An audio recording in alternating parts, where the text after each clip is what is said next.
લાંબા ગાળાનું અનુમાન કરવું હોય તો તમારે દેશી પદ્ધતિને અપનાવવી જ પડે. અંબાલાલ કાકા છે એની પાસે એની માસ્ટરી છે. ગુજરાતની અંદર અંબાલાલ પટેલ જેવા વ્યક્તિનો જન્મ થાય એટલે એ ગુજરાત માટે ગૌરવની બાબત છે. 15 જુલાઈથી લઈને 20 જુલાઈ સુધી રાજ્યની અંદર મોન્સૂન ઓફશોર ટ્રફની સક્રિયતાને કારણે છૂટાછવાયા હળવા મધ્યમ ઝાપટાઓ નોંધાશે. દ્વારકા, જામનગર આ બંને જિલ્લા વાવણીથી વંચિત છે. કચ્છ જિલ્લાની અંદર વરસાદ નથી. બીજા પણ ઉત્તર ગુજરાત હોય કે મધ્ય ગુજરાત હોય કે કોઈ વિસ્તાર એવા છે કે ત્યાં વચ્ચે અમુક તાલુકાઓ છે વરસાદથી વંચિત છે. 56 જેટલા તાલુકાઓ બાકાત છે વરસાદથી. એને પણ લગભગ જુલાઈના અંત સુધીમાં વરસાદનો લાભ મળે એવી અમને અપેક્ષા છે, કેમ કે અત્યારે એ પ્રકારે એક સિસ્ટમ બંગાળની ખાડીમાં બનવા જઈ રહી છે. આમ તો આપણે ત્યાં કહી શકાય કે પ્રાચીન વિજ્ઞાન અને ખાસ કરીને અત્યારે જોઈએ તો આધુનિક વિજ્ઞાન છે તેનો સમન્વય જોવા મળતો હોય છે. ત્યારે વિજ્ઞાન આધારિત માહિતી પણ થતી હોય છે અને જે પરેશભાઈને વિજ્ઞાન આધારિત માહિતી કરે છે, સાથે જ જે કહી શકાય કે દેશી વિજ્ઞાન પણ હોય છે જેના આધારે માહિતી અથવા વર્તારા છે તે આપવામાં આવતા હોય છે.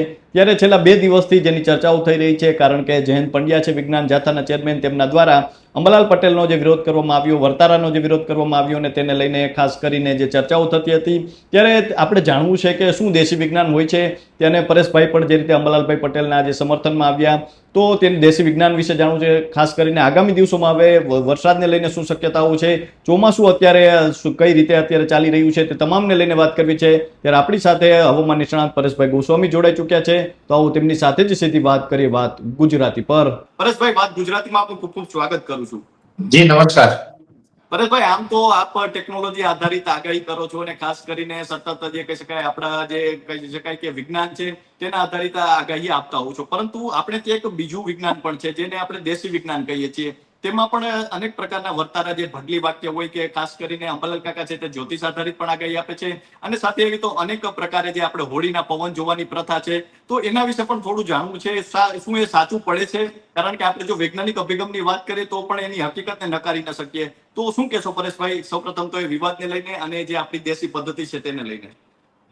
જો પહેલી વાત તો એ છે કૃપાલસિંહભાઈ કે વિજ્ઞાન અને દેશી વિજ્ઞાન આ બંને વસ્તુને સમજવી ખૂબ જરૂરી છે. જ્યારે વિજ્ઞાન જાથા છે એ ક્યાંક ને ક્યાંક સમજણના અભાવને કારણે અંબાલાલ કાકાનો વિરોધ કર્યો.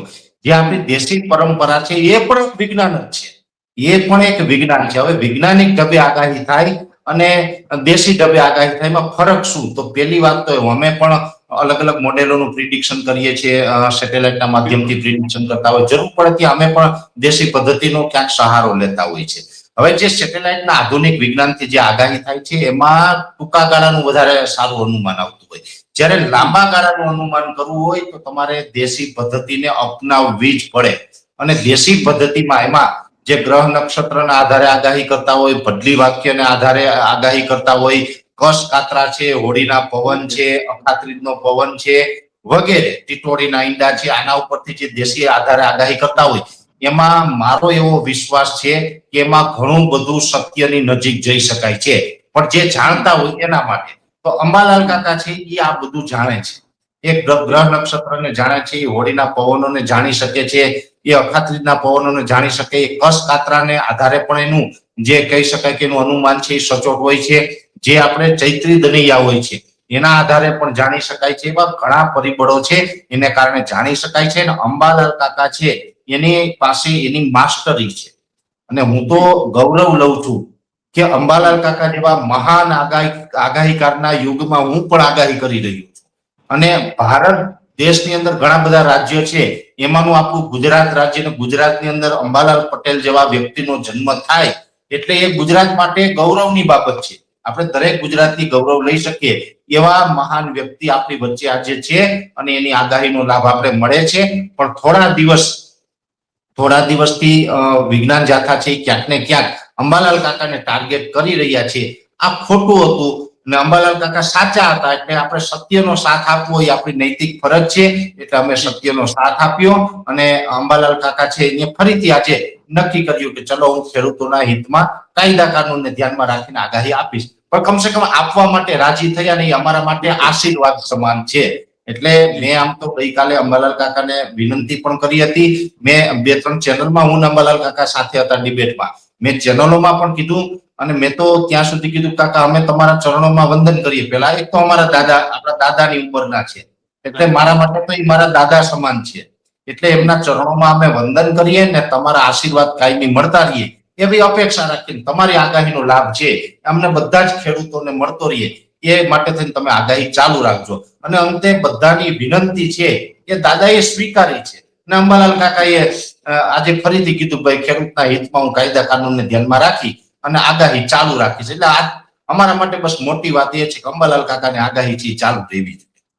જી પરેશભાઈ, આમ તો આપ પણ અત્યારે સતત પ્રિડિક્શન કરતા હો છો, ખાસ કરીને જે અનેક પ્રકારની જે સિસ્ટમ હોય છે બંગાળની ખાડી ને અત્યારે જોઈએ તો અરબ સાગર, તો પરેશભાઈ અત્યારે ગુજરાતમાં શું વાતાવરણ છે? આગામી દિવસોમાં શું લાગે છે? બંગાળની ખાડી શું અત્યારે સક્રિય છે? અરબ સાગર શું સક્રિય છે? આગામી દિવસોમાં કોઈ સિસ્ટમની શક્યતાઓ છે? જો કૃપાલસિંહભાઈ, હમણાં થોડા દિવસથી એક પ્રશાંત મહાસાગરની અંદર એક તોફાન હતું ટાઇફૂન. હવે ટાઇફૂન તોફાન હતું, આમ ભારતને ડાયરેક્ટ કોઈ અસર કરતા નહોતું એટલે આપણે એની બહુ કઈ ચર્ચાની જરૂર નથી, પણ એ ટાઇફૂન તોફાન હતું એનું નામ હતું બાવી અને બાવી નામનું જે તોફાન હતું એને બંગાળની ખાડીનો ભેજ છે એના તરફ આકર્ષિત કર્યો હતો એટલે બંગાળની ખાડી થોડીક નિષ્ક્રિય થઈ હતી. પણ અરબ સાગર છે એમાં પણ અત્યારે કોઈ સિસ્ટમ સક્રિય નહોતી એટલે હમણાં આપણે વરાપનો માહોલ હતો, અત્યારે પણ વરાપ જેવો માહોલ છે.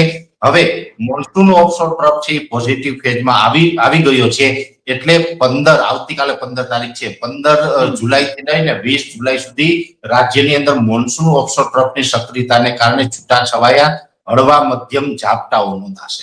એટલે 15 થી 20 તારીખમાં છૂટાછવાયા ઝાપટાની આગાહી છે. બીજું કે બંગાળની ખાડીની અંદર પણ હવે એક સિસ્ટમ બનવા જઈ રહી છે અને એ સિસ્ટમ છે પશ્ચિમ દિશા તરફ ગતિ કરે તેવી પૂરી શક્યતા અત્યારે અમને દેખાઈ રહી છે અને એ સિસ્ટમને કારણે 25 જુલાઈથી લઈને 31 જુલાઈ વચ્ચે રાજ્યની અંદર વરસાદનો સારો એવો રાઉન્ડ જોવા મળે તેવું અત્યારે એક અનુમાન છે. એટલે આવનારા સમયની અંદર આ પ્રકારે 2 વરસાદના રાઉન્ડ છે આવી શકે છે અને ગુજરાતને સારા વરસાદનો લાભ મળી શકે છે. અને આની પાછળ પણ એક મહત્વનું છે આઈઓડી, Indian ocean dipole. Indian ocean dipole આમ તો આપણા ગુજરાતની અંદર ખૂબ સારો ફાયદો મળી રહ્યો છે, નહીતર તો આ વર્ષે અલ્નીનો સક્રિય છે ને અલ્નીનો સક્રિય હોય એ વર્ષે વરસાદની સિસ્ટમો ઓછી બનતી હોય, આપણે નુકસાન જતું હોય છે, ચોમાસું નબળું થઈ જતું હોય છે. પણ આ વર્ષે આપણે ગુજરાતના લગભગ 80% ભાગોને આયોડી નો લાભ મળ્યો છે એટલે અલ્નીનોની બહુ અસર નથી. તે હજુ આવનારા દિવસમાં પણ ચોમાસું આ મુજબ રહેવાનું છે. આ એક ચોક્કસની વાત છે કે ગુજરાતના 20-25% વિસ્તાર એવા પણ છે કે જ્યાં હજુ વાવણી નથી, જેમ કે પોરબંદરના મોટા ભાગના વિસ્તાર છે વાવણીથી વંચિત છે, દ્વારકા જામનગર આ બંને જિલ્લા વાવણીથી વંચિત છે, કચ્છ જિલ્લાની અંદર વરસાદ નથી, બીજા પણ ઉત્તર ગુજરાત હોય કે મધ્ય ગુજરાત હોય કે કોઈ વિસ્તાર એવા છે કે ત્યાં વચ્ચે અમુક તાલુકાઓ છે વરસાદથી વંચિત છે. એટલે ગુજરાતની અંદર 264 તાલુકાઓ છે એમાંથી લગભગ 56 જેટલા તાલુકાઓ એવા છે કે જ્યાં વરસાદનો લાભ નથી મળ્યો. પણ 264 માંથી 56 બાકી છે, બાકીના તો તમામ તાલુકાઓને વરસાદનો લાભ મળી ચુક્યો છે. એટલે એકંદરે વરસાદનો લાભ સારો એવો મળ્યો છે. એની પાછળનું પણ કારણ હતું આઈઓડી પોઝિટિવ રહે એટલે સ્વાભાવિક રીતે ગુજરાતમાં વરસાદ સારો હોય. હવે આવનારા દિવસમાં પણ જે વિસ્તારો જે 56 જેટલા તાલુકાઓ બાકાત છે વરસાદથી એને પણ લગભગ જુલાઈના અંત સુધીમાં વરસાદનો લાભ મળે એવી અમને અપેક્ષા છે, કેમ કે અત્યારે એ પ્રકારે એક સિસ્ટમ બંગાળની ખાડીમાં બનવા જઈ રહી છે અને એનો લાભ છે જુલાઈને 31 તારીખ સુધીમાં લગભગ બધાને મળશે તેવું એક અનુમાન છે. અને એ પછી પણ ઓગસ્ટમાં પણ વરસાદ છે એ એકંદરે એના સમયાંતરે ચાલુ રહેશે, જેથી કરીને આપણું વર્ષ છે નબળું નથી થવાનું એ ચોક્કસ દેખાઈ રહ્યું છે. પરેશભાઈ, અંતિમ પ્રશ્ન છે, ખાસ કરીને જોઈએ તો અત્યારે જે વરાપનો માહોલ છે તો પણ ક્યાંક ને ક્યાંક જોઈએ તો પવન છે ખૂબ વધારે જોવા મળી રહ્યો છે, સાથે તડકો પણ એટલો જોવા મળી રહ્યો છે, એટલે કે તાપમાન પણ ઊંચું ક્યાંક જોવા મળી રહ્યું છે. તો આ સામાન્ય વસ્તુ છે કે પછી કોઈ અત્યારે એવી સિસ્ટમ સક્રિય છે કે આ શેના કારણે આ પવન આટલો જોવા મળી રહ્યો છે? જો અરબ સાગરની અંદર ખૂબ કરંટ છે ને આ પવન અત્યારે જે સ્પીડ વધેલી છે એ ઘણા દિવસથી પવનની સ્પીડ છે રાજ્યની અંદર એવરેજ 25 થી 30 કિલોમીટર પ્રતિ કલાકની ઝડપે પવન ફૂંકાઈ રહ્યો છે અને અમુક દરિયાઈ કાંઠાના વિસ્તારમાં તો 30 થી 35 સુધીની ઝડપ છે. એટલે પવનની ઝડપ છે નોર્મલ કરતા વધેલી છે. એની પાછળનું કારણ છે અરબ સાગર. અરબ સાગરની સક્રિયતા, અરબ સાગરમાં ખૂબ કરંટ છે જેને કારણે દરિયાકાંઠે ઊંચા મોજા ઉછળી રહ્યા છે, દરિયાઈ પવન ફૂંકાઈ રહ્યા છે ને એની અસર આપણે અત્યારે વર્તાઈ રહી છે.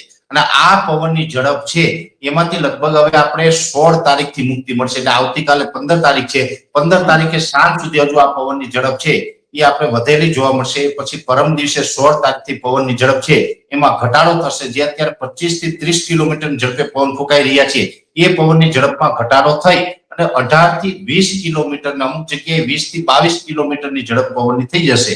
તેવું એક અનુમાન છે કે હવે પવનની ઝડપ છે એ લગભગ આપણે 24 કે 48 કલાકની અંદર નોર્મલ આસપાસ આવે તેવી શક્યતાઓ દેખાઈ રહી છે. જી, તો પરેશભાઈ અમારી સાથે જોડાવા બદલ અને આપનો કિંમતી સમય આપવા બદલ ખૂબ ખૂબ આભાર. તો આ હવામાન નિષ્ણાંત પરેશભાઈ ગોસ્વામી. પરેશભાઈ, ખાસ કરીને જે રીતે આપણે જોયું તો દેશી વિજ્ઞાન અને જે અત્યારે ટેકનોલોજી છે તે બંનેની વાત કરી છે, ખાસ કરીને બંનેમાં કઈ રીતે આગાહી થતી હોય છે અને જે આપણી સંસ્કૃતિ છે તે પણ સાથે વિજ્ઞાન પણ છે અને બંનેનો સાથ લઈને અત્યારે જો આગાહી કરવામાં આવે તો તે ક્યાંક ને ક્યાંક સચોટ આગાહીની નજીક પહોંચી શકાય છે. અને આગાહી એટલે એક રીતે કહી શકીએ કે અનુમાન છે. અને એ સાથે જ પરેશભાઈ આગામી દિવસોમાં વરસાદ, ચોમાસા અને ખાસ કરીને બંગાળની ખાડી, અરબ સાગર અને જોઈએ તો અત્યારે જે પવન વધારે જોવા મળી રહ્યું છે તે તમામને લઈને વાત કરી છે. તો હાલ બસ આટલું જ. ફરી મળતા રહીશું વાત ગુજરાતી પર.